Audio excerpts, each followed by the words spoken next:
Habakkuk. Wait, hold on. Am I actually recording? I am. Okay. Habakkuk, chapter 1. The oracle that the prophet Habakkuk saw. The prophet's complaint. O Lord, how long shall I cry for help, and you will not listen? Or cry to you, violence, and you will not save? Why do you make me see wrongdoing and look at trouble? Destruction and violence are before me, strife and contention arise. So the law becomes slack, and justice never prevails. The wicked surround the righteous. Therefore judgment comes forth perverted. Look at the nations and see.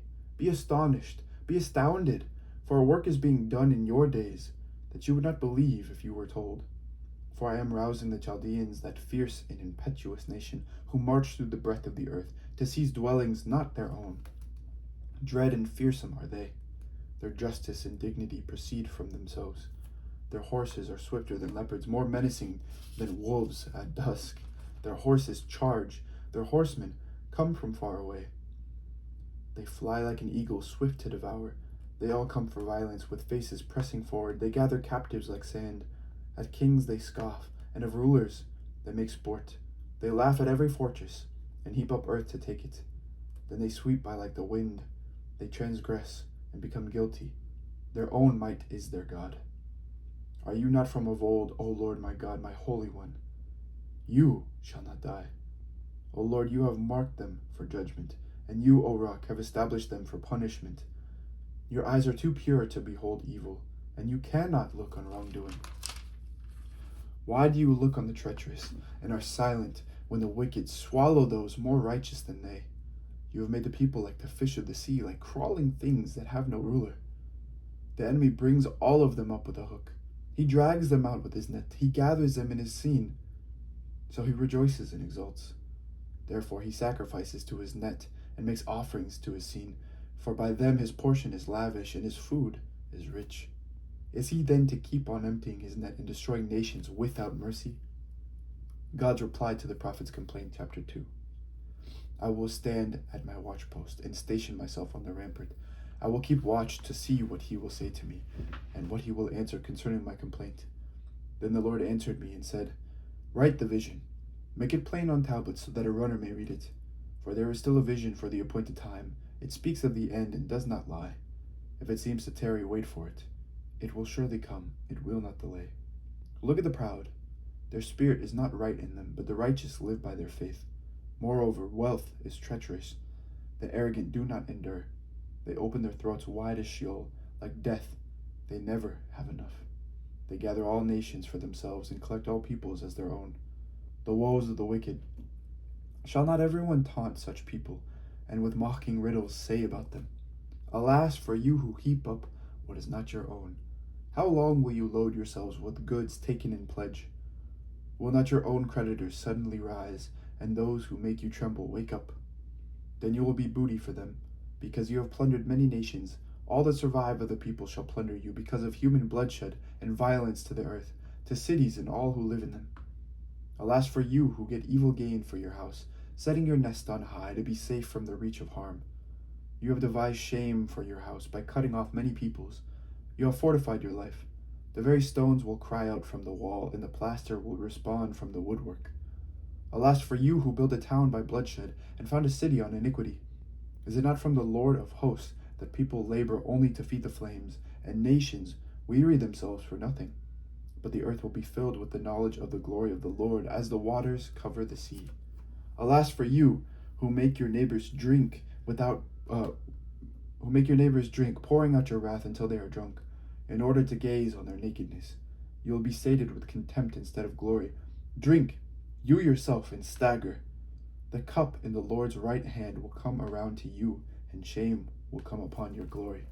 For the violence done to Lebanon will overwhelm you. The destruction of the animals will terrify you, because of human bloodshed and violence to the earth, to cities and all who live in them. What use is an idol once its maker has shaped it, a cast image, a teacher of lies? For its maker trusts in what it has been made, though the product is only an idol that cannot speak. Alas for you who say to the wood, Wake up! To silent stone, rouse yourself. Can it teach? See, it is plated with gold and silver, and there is no breath in it at all. But the Lord is in his holy temple. Let all the earth keep silence before him. Chapter 3, a prayer of the prophet Habakkuk according to Shigionoth, the prophet's prayer. O Lord, I have heard of your renown, and I stand in awe, O Lord, of your work. In our own time revive it, in our own time make it known. In wrath may you remember mercy. God came from Teman, the Holy One from Mount Paran. His glory covered the heavens, and the earth was full of his praise. The brightness was like the sun. Rays came forth from his hand, where his power lay hidden. Before him went pestilence, and plague followed close behind. He stopped and shook the earth. He looked and made the nations tremble. The eternal mountains were shattered. Along his ancient pathways the everlasting hills sank low. I saw the tents of Cushan under affliction. The tent curtains of the land of Midian trembled. Was your wrath against the rivers, O Lord? Or your anger against the rivers? Or your rage against the sea when you drove your horses and your chariots to victory? You brandished your naked bow, sated with the arrows at your command. You split the earth with rivers. The mountains saw you and writhed. A torrent of water swept by. The deep gave forth its voice. The sun raised high its hands. The moon stood still in its exalted place. At the light of your arrows speeding by, at the gleam of your flashing spear. In fury you trod the earth. In anger you trampled nations. You came forth to save your people, to save your anointed. You crushed the head of the wicked house, laying it bare from foundation to roof. You pierced with their own arrows the head of its warriors, who came like a whirlwind to scatter us, gloating as if ready to devour the poor who were in hiding.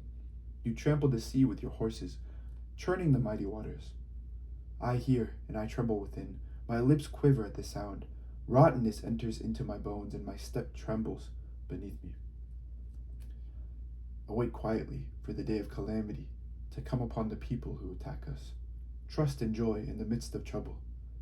Though the fig tree does not blossom, and no fruit is on the vines, though the produce of the olive fails, and the fields yield no food, though the flock is cut off from the fold, and there is no herd in the stalls, yet I will rejoice in the Lord.